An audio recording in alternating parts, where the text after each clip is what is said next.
Assalamualaikum warahmatullahi wabarakatuh.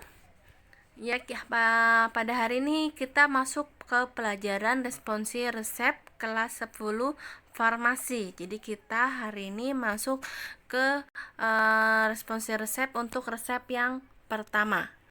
Sebelum kita masuk ke dalam resep yang pertama, Ibu harap kalian persiapkan buku catatan ya. Jika apa ada yang saya utarakan, silahkan kalian catat yang penting-pentingnya.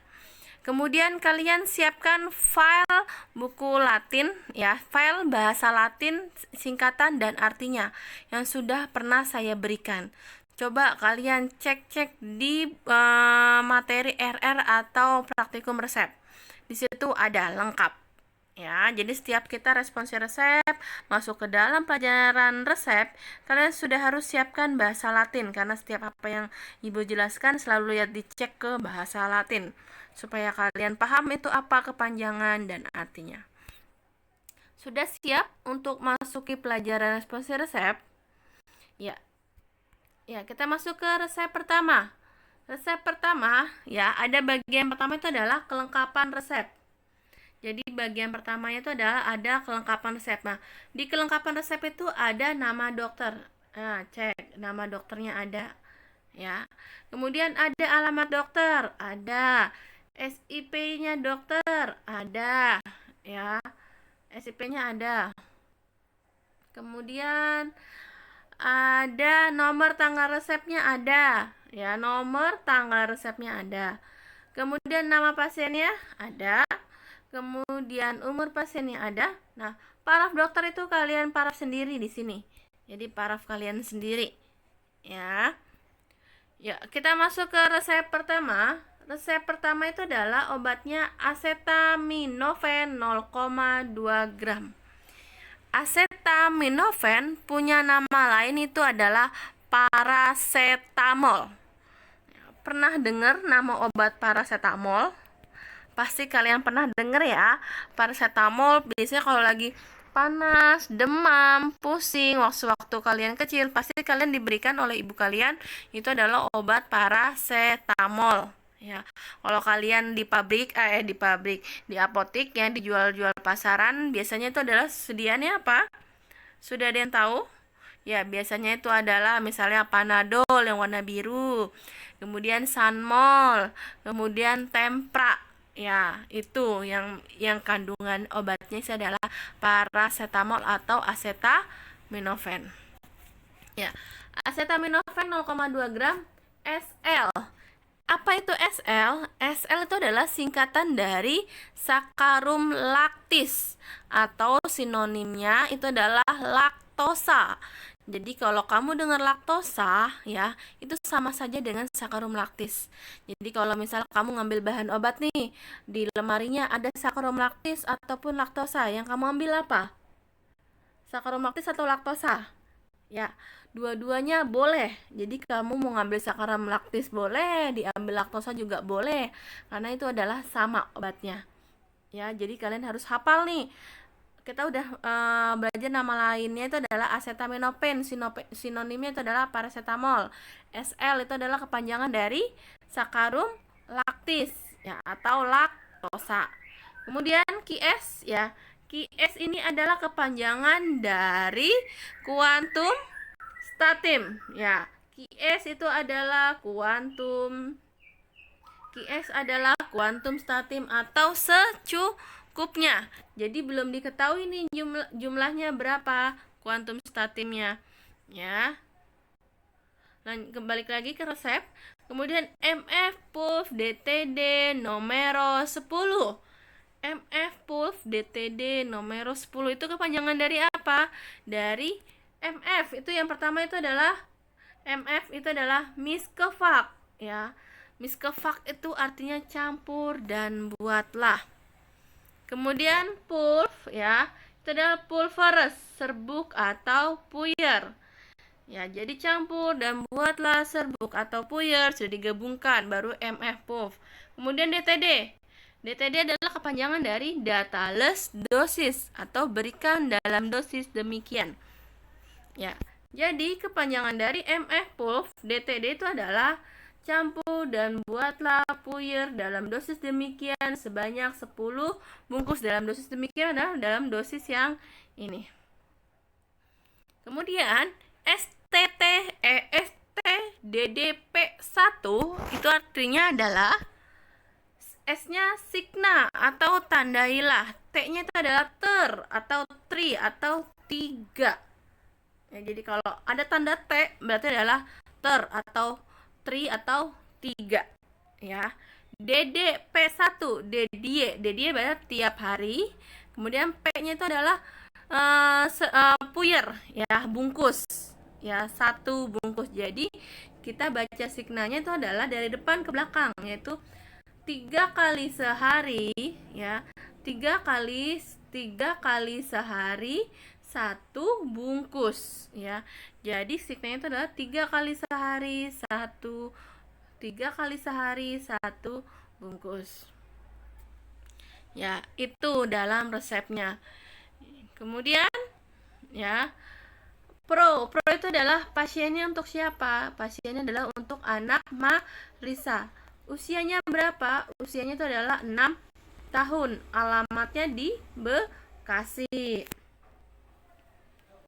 Ya, lanjut. Kemudian bagian keduanya itu adalah OTT atau obat tidak tercampur. Nah, OTT itu adalah tidak ada dalam resep ini, maka di strip dalam jurnalnya. Kemudian usul, ya. Kenapa kita usul?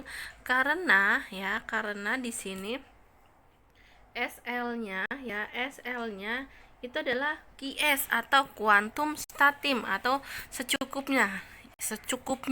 Nah, secukupnya itu maka kita usul itu adalah penambahan laktosa 0,5 gram per bungkus, ya.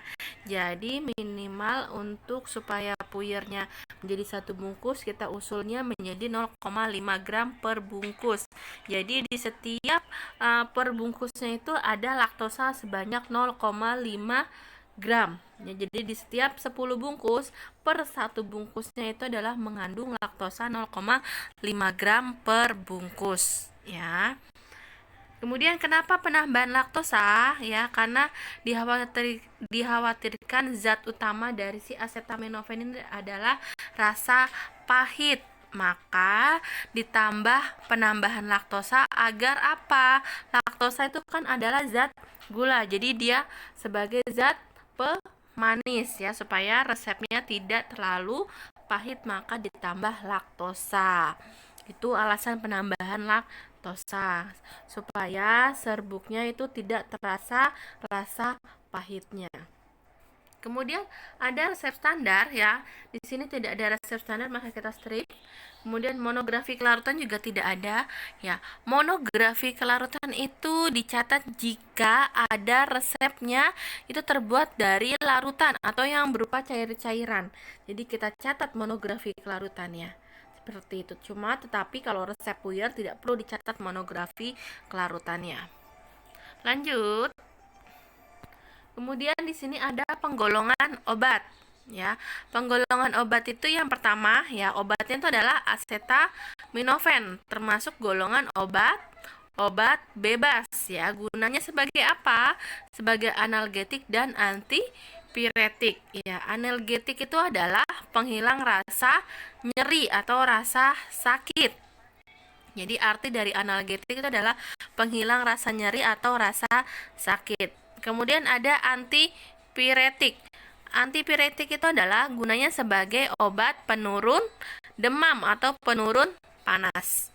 Kemudian laktosanya itu adalah sebagai obat bebas, yaitu sebagai zat tambahan. Kemudian ada perhitungan DM atau dosis maksimal. Di sini tidak ada perhitungan dosis maksimalnya. Nah, perhitungan bahan obat, ya. Perhitungan bahan obat, ya, itu adalah berhitungnya seperti ini. Acetaminophen 0,2 gram dikali 10. Kenapa dikali 10? Karena dalam resepnya itu adalah di sini ada nih, ada DTD. Jadi jika ada DTD itu maka dikali 10. Jadi kalian harus ingat jika di dalam resepnya ada tulisan DTD, itu kalian harus kalikan dengan jumlah si puyernya yang diminta berapa bungkus ya. Jadi kalau ada DTD, kalian kalikan dengan berapa jumlah bungkusnya yang diminta dalam resep. Nah, karena diminta dalam resep 10 bungkus, maka dikali 10. Hasilnya itu adalah 2 gram. Satuannya jangan lupa ditulis satuan gram atau miligram. Kemudian laktosa. Nah, cara berhitung laktosanya adalah seperti ini. 0,5 gram ya dikali 10. 10 itu dari 10 bungkus ya. Kemudian dikurangi 2 ya. Di duanya dari mana? Duanya dari si acetaminophen ini. Jadi hasilnya 3 gram. Jadi 0,5 gram dikali 10 itu hasilnya 5 gram. Kemudian dikurangi 2 gram itu hasilnya adalah 3 gram. Kemudian ya, ke 9, bagian 9 itu adalah penimbangan bahan obat. Penimbangan itu adalah yang sudah Ibu pernah bilang, itu adalah hasil dari si perhitungan. Jadi acetaminophen hasil perhitungannya berapa gram? 2 gram. Tulis 2 gram. Kemudian laktosanya berapa hasilnya perhitungan? 3 gram. Tulis hasilnya 3 gram. Cara kerjanya itu adalah ya, sebelum datang ke lab sebelum kalian praktikum, yang pertama kalian lakukan itu adalah menyetarakan timbangan ya. Jadi yang pertama kalian lakukan adalah menyetarakan timbangan, baru kalian siapkan alat dan bahan semuanya, habis itu timbang bahan-bahan. Jadi kamu nimbang bahan-bahannya itu, timbangannya itu adalah harus sudah setara atau seimbang. Kemudian yang ketiga itu adalah masukkan obat acetaminophennya ke dalam mortir ya, ke dalam mortir atau lumpang. Kemudian gerus sampai homogen. Gerus dulu sampai homogen ya. Kemudian yang keempat baru kalian tambahkan laktosa ke dalam mortir, gerus homogen. Jadi kedua obat itu acetaminophen dan laktosa menjadi satu, gerus hingga homogen.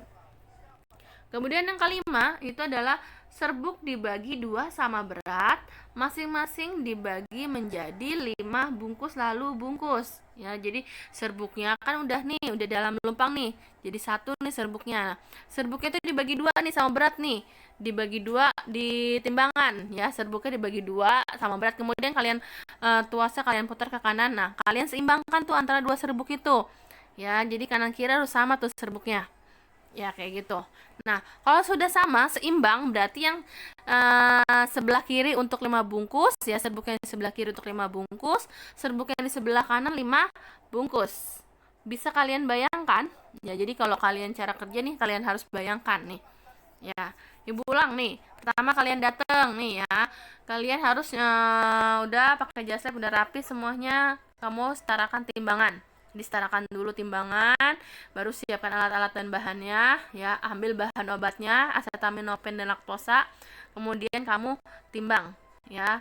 Acetaminophennya kamu timbang, ambil anak timbangan 2 gram, taruh di sebelah kiri. Kemudian nimbang bahan obatnya di sebelah kanan ya. Timbang acetaminophen 2 gram, kemudian timbang laktosa 3 gram ya. Udah tuh, turunkan semua obatnya dari timbangan. Setelah itu siapkan lumpang, masukkan si acetaminophen ke dalam mortir, gerus dulu ya, jangan digabungkan jadi satu, tapi gerus dulu si acetaminophennya, gerus dulu jadi satu, gerus dulu. Kemudian baru kalau sudah halus homogen, masukkan si laktosa, gerus lagi. Setelah digerus udah jadi satu semuanya homogen, kamu timbang ya, dibagi 2 sama berat. Jadi kamu ambil serbuknya, dibagi untuk kanan dan kiri supaya seimbang ya. Nah, serbuknya itu yang satu sebelah kiri dibagi 5 bungkus, yang kanan dibagi menjadi 5 bungkus. Habis itu bungkus puyer udah. Kemudian siapkan wadahnya pakai etiket putih ya. Wadahnya pakai pot plastik. Ya, serbuk dibagi 2 sama berat, masing-masing dibagi menjadi 5 bungkus lalu bungkus. Masukkan ke dalam wadah, beri etiket dan serahkan. Lanjut penyerahan ya. Wadahnya pakai wadah pot plastik, sudah tahu ya wadah pot plastik ya. Kemudian etiketnya warna putih. Kenapa etiketnya warna putih? Karena obat acetaminophen itu adalah masuk melalui oral atau masuk melalui mulut. Jadi kita memakai etiketnya warna putih. Signanya apa tadi? Signanya itu adalah 3 kali sehari 1 bungkus. Ya, 3 kali sehari 1 bungkus. Labelnya tidak ada ya, karena ini adalah termasuk golongan obat bebas. Ya, etiketnya seperti ini. Ya, itu. Nah, kalau kalian lihat-lihat ya, kalau kalian sudah tahu juga kegunaannya sebagai analgetik dan antipiretik ya. Ya, kita bisa lihat nih, obat ini berarti gunanya untuk obat demam atau penurun panas atau penghilang rasa nyeri ya. Jadi untuk anak Marisa 6 tahun. Jadi jangan hanya cuma ngeracik obat, tapi kalian harus tahu ini resepnya untuk apa, gunanya untuk apa. Ya, seperti itu ya. Kalau sudah, jika ada pertanyaan, jika ada yang ingin ditanyakan, ada yang kurang paham, boleh ditanyakan langsung japri ke ibu. Ya. Nah, resep yang tadi itu adalah salin di buku responsi resep. Jadi disalin di buku responsi resep, kemudian, nah, buat jurnal resepnya. Ya, setelah kalian buat jurnal resepnya, ya, kemudian kamu hasil penulisan jurnalnya kamu kirim ke GCR. Ya, jangan lupa penulisan jurnal yang sudah pernah ibu beritahu, sebelah kiri setiap jurnal ya, atau setiap kertas double folia kalian garis pinggir di sebelah kirinya. Paham ya? Untuk itu pelajaran hari ini semoga kalian ada manfaatnya pelajaran hari ini. Ya, wassalamualaikum warahmatullahi wabarakatuh.